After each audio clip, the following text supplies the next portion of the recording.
Hey, good morning. Here is another reminder to myself. There's a few things I wrote down this morning in my journal and I wanted to share with you. I was watching an Aaron Doughty video this morning and he talked about judgment is self-poison, friction. It's the non-resistance and non-acceptance. I think one of the greatest teachings, which this comes directly from things like the Bible, to not judge. And what is judgment? Well, for me, judgment is deeming something as more important than the other, or as separation. Judgment is, this is better than that, or I am better at this than you, or you are better than that than me. Like, you can use it to leverage yourself or to put yourself down, which are both not that helpful, this comparison judgment game. So, how do we remove judgment? It's difficult because the mind always wants to go there. But what is something we can understand? We can accept that everything that is here, that exists in this universe, is here for a reason. Because if you think about it, everything fits perfectly. This blade of grass fits inside of this scene, inside the universe that's forever expanding and growing, and it's an energy game where everything just is one perfect puzzle piece that fits together perfectly. And if you take one thing out of the equation, the whole universe will be screwed. So if something exists, there's a reason for it. Even the things that you call your enemies or the things that you get annoyed by or irritated by, it's like, well, if it wasn't for that, I would be out of balance and I maybe wouldn't exist. So everything exists for a reason, and that's the belief that I act as if it's true, and I have faith, which I'm going off faith for that. Everything must exist for a reason, otherwise it wouldn't. So Aaron Doughty, who talks a lot about Dolores Cannon, saying this is the lifetime for us to remember. It's the lifetime for us to forget who we are and then remember who we are. And I think through things like creating art and journaling and meditating, which a lot more people are doing more and more of, especially during this time of isolation, it's reminding people who they actually are. There's no job to rush off to for many people right now. There's no external events going on like concerts and cocktail hours and midnight bashes. Like, it's time to stay at home for many people, and that means facing yourself, looking at yourself in the mirror and being like, how do I just be? Who am I if I don't look at my phone? Or who am I if I don't go to my job? Who am I if I am just sitting in my living room noticing and feeling how I feel? So, as some of you might know, I write music, and I'm also reading this book, Daring Greatly, by Brene Brown. And it's so easy for me to not believe in myself. Maybe it's my upbringing, but when I take responsibility, I have to take responsibility for my doubts and realize that I am choosing to do that. At any time, I can choose to go down a different direction in my life. I can change my life. It's not going to be always easy, but like Tom Bilyeu says, you can learn skills.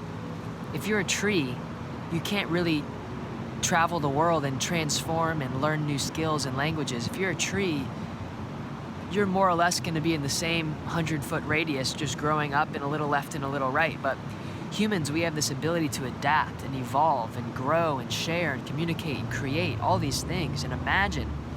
So if I am constantly focusing on and choosing to doubt myself, I'm going to bring more of that to me. Versus if I continue to create and act as if I am the change in the world that I want to be. Think Michael Jackson, Man in the Mirror. I'm gonna make a change for once in my life. It's gonna feel real good. Gonna make a difference. Gonna make it right. I'm starting with the man in the mirror. Oh yeah. I'm asking him to. I feel like that's the whisper. When people hear that little whisper at that level, I'm with the man in the mirror. That's how our soul talks to us. And most of the time we're like, let's get to work, boom, choo-choo-choo. And it's just there the whole time saying, I'm asking him to change his ways. No message, boom, boom, we're busy, busy, busy. No message could have been, if we just stopped and listened. So one thing I would create for my younger self is know that you have something special to offer. It's completely unique to you. As Eric Godsey said on a recent podcast with Aubrey Marcus, there's never been a combination of genes like your DNA that has ever existed and that will ever exist in the future. So, you can use what you have. Make the most of who you are, because that is the cards you've been dealt. Pick up on the things that people tell you you're good at. Remind yourself of that. For whatever reason, it's easy for me to tap into that relaxation because I don't want to add to that chaos. I want to bring order to the chaos, and I just feel like it's doing my part naturally. It's what I feel called to do. It's just my natural instinct. Like, act on your natural instincts. It's a self-awareness game. So, the advice I give to my younger self today is, here's a little exercise to do. I got this from Lisa Nichols, and it is a journaling exercise. First thing you do, you write down, I am grateful for, ... and list 3 things that you're grateful for. I'll do it right now, imagining it. I am grateful for this pen. Someone designed it, and now I have the opportunity to use it. I am grateful for my voice, that my vocal cords vibrate at the perfect frequency so we can actually communicate and connect as humans. That's part 1, gratitude. Gratitude. Part 2 is, John, this is a conversation with yourself. I'm proud that you. Now, John, I want you to pat yourself on the back. You've made it this far, and you've learned something along the way. So what are you proud of yourself for? I'll do it right now. John, I'm proud that you continue to push yourself into the unknown. And I'm proud that you have not given up on your dream. Make up whatever you want. I've been doing this for a year or so now, and at first it can be very small, like, John, I'm proud that you opened the door for your grandma 2 weeks ago, and then that was the only thing you've ever did you were proud of. Whatever it is, find something to be proud of. John, I'm proud that you got out of bed this morning. For some people, that is a huge accomplishment, because I've been there. I've been depressed, where it is a huge accomplishment just to take a shower. It takes so much energy. You can reach that place, and I have, and I'm grateful to have gone through that because I can learn now, and it's taken me on this journey to want to have more tools to be better and to not let life beat me up, but rather let life be my playground rather than it play me.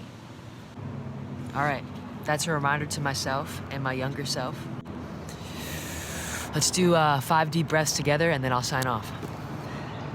Wherever you are. In through the mouth, out through the mouth.